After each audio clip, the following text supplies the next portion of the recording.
Lectura divina, viernes 3 de febrero del año 2023. Estamos en la cuarta semana del tiempo ordinario.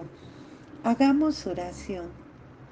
Oh Dios, que unes los corazones de tus fieles en un mismo deseo, inspira a tu pueblo el amor a tus preceptos y la esperanza en tus promesas, para que en medio de las vicisitudes del mundo nuestros corazones estén firmes en la verdadera alegría por nuestro Señor Jesucristo, tu Hijo, que vive y reina contigo en la unión del Espíritu Santo y es Dios por los siglos de los siglos. Amén.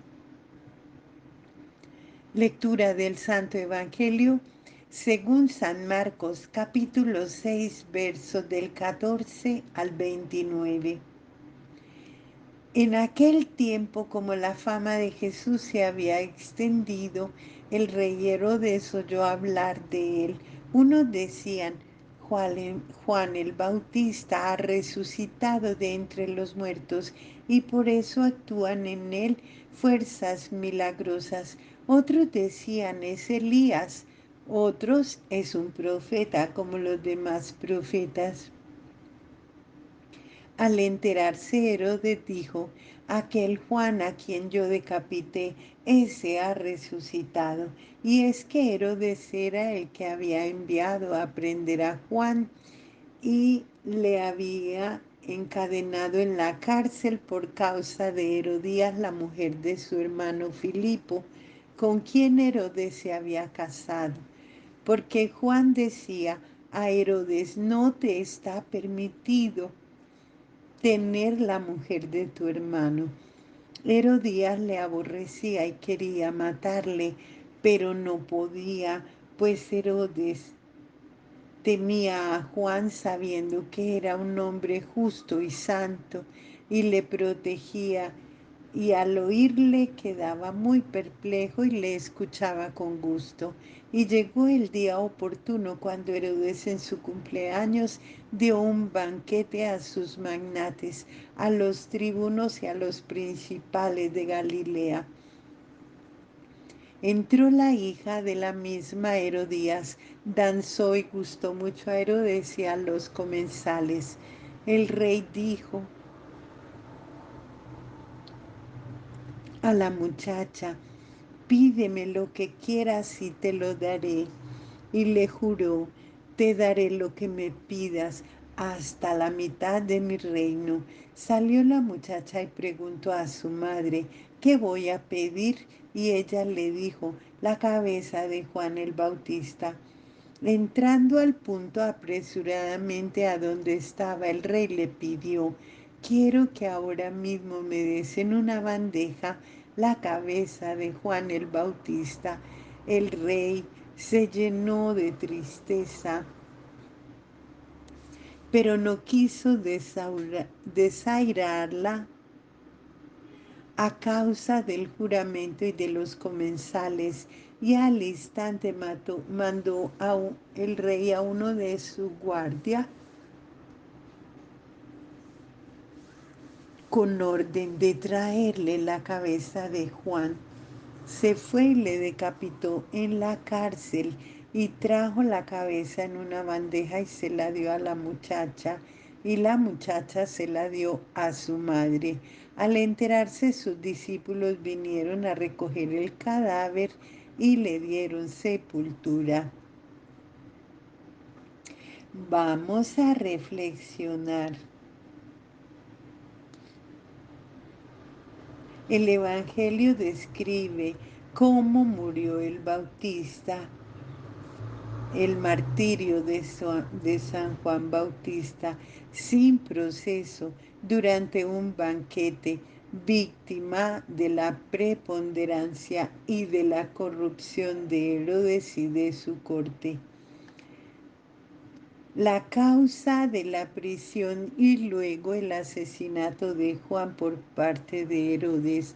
Este era un empleado del Imperio Romano quien mandaba en Palestina desde el año 63 a.C.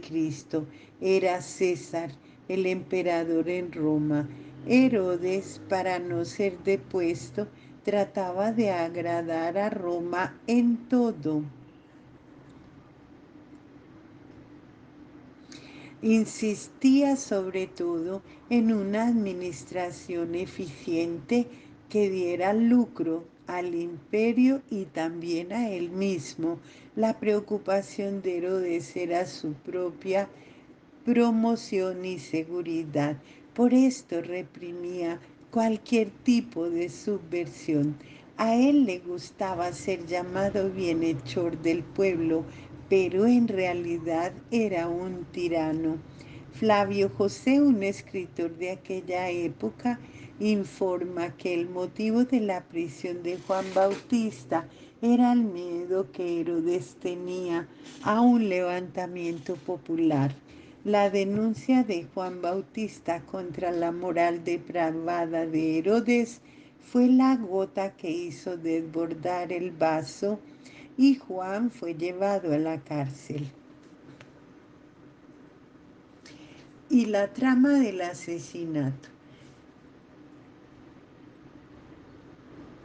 Fue el aniversario, el banquete de fiesta con danzas y orgías, el cumpleaños de Herodes. Era un ambiente en que los poderosos del reino se reunían y en el cual se hacían las alianzas. La fiesta contaba con una presencia de los grandes de la corte y de las personas importantes de Galilea. En este ambiente se trama el asunto de Juan Bautista. Juan el profeta era una denuncia viva de ese sistema corrompido. Por eso fue eliminado bajo pretexto de un problema de venganza personal. Todo esto revela la debilidad moral de Herodes, tanto poder acumulado en mano de un hombre sin control de sí mismo. En el entusiasmo de la fiesta y tal vez del vino, Herodes hizo una promesa, un juramento liviano a una joven bailarina. Supersticioso como era, pensaba que tenía que mantener el juramento. Para Herodes la vida de los súbditos no valía nada. Disponía de ellos como de la posición de las sillas en su sala. Marcos nos cuenta el hecho tal y cual y deja a las comunidades y a nosotros la tarea de sacar nuestras propias conclusiones. Pero entre líneas el Evangelio de hoy trae muchas informaciones sobre el tiempo en que Jesús vivió y sobre la manera en que era ejercido el poder por los poderosos de la época. Galilea, tierra de Jesús, era gobernada por Herodes Antipas, hijo del rey Herodes el Grande, desde el año 4 antes de Cristo hasta el 39 después de Cristo. En todo 43 años, durante todo el tiempo en que Jesús vivió, no hubo mudanza en el gobierno de Galilea. Herodes era el dueño absoluto de todo, no daba cuentas a nadie, hacía lo que le pasaba por la cabeza. Prepotencia, soberbia, orgullo, falta de ética, poder absoluto sin control por parte de la gente. Herodes construyó una nueva capital llamada Tiberíades. Séforis, la antigua capital, había sido destruida por los romanos en represalia por un levantamiento popular. Esto aconteció cuando Jesús tenía quizá unos 7 años. Tiberíades, la nueva capital, fue inaugurada 13 años más tarde, cuando Jesús tenía 20 años. Era llamada así para agradar a Tiberio, el emperador de Roma. Tiberíades era un lugar extraño en Galilea. Allí vivían el rey, los grandes, los generales, los magnates de Galilea. Allá moraban los dueños de las tierras, los soldados, los policías, los jueces. Muchas veces insensibles. Hacia allí se llevaban los impuestos y el producto de la gente. Era allí donde Herodes hacía sus orgías de muerte. No consta en los evangelios que Jesús hubiese entrado en la ciudad. A lo largo de aquellos 43 años de gobierno de Herodes, se creó toda una clase de funcionarios fieles al proyecto del rey: escribas, comerciantes, dueños de tierras, fiscales del mercado, publicanos y recaudadores de impuestos, promotores, jefes locales. La mayor parte de este personal moraba en la capital gozando de los privilegios que Herodes ofrecía, por ejemplo, exención de impuestos. La otra parte vivía en las aldeas. En cada aldea o ciudad había un grupo de personas que apoyaban al gobierno. Varios escribas y fariseos estaban ligados al sistema y a la política de gobierno. En los evangelios los fariseos aparecen junto con los herodianos, lo cual refleja la alianza que existía entre el poder religioso y el poder civil. La vida de la gente en las aldeas de Galilea era muy controlada tanto por el gobierno como por la religión. Era necesario tener mucho valor para comenzar algo nuevo, como hicieron Juan y Jesús. Era lo mismo que atraer sobre sí la rabia de los privilegiados, tanto del poder religioso como del poder civil, tanto a nivel local como estatal. Para nuestra reflexión personal, ¿conoces casos de personas que han muerto víctimas de la corrupción y de la dominación de los poderosos?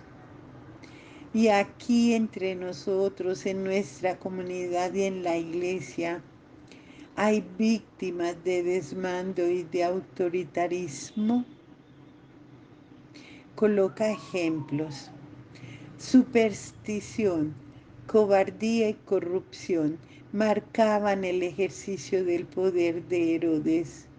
Compara con el ejercicio del poder religioso y civil hoy en los varios niveles, tanto en la sociedad como de la iglesia.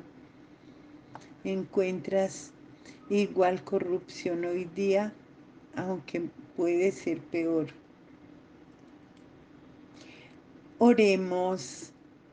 A ti me acojo, Señor, nunca quede yo confundido. Por tu justicia, sálvame, líbrame, préstame atención y sálvame. Del Salmo 71, versos 1 y 2. Alabado sea Jesucristo.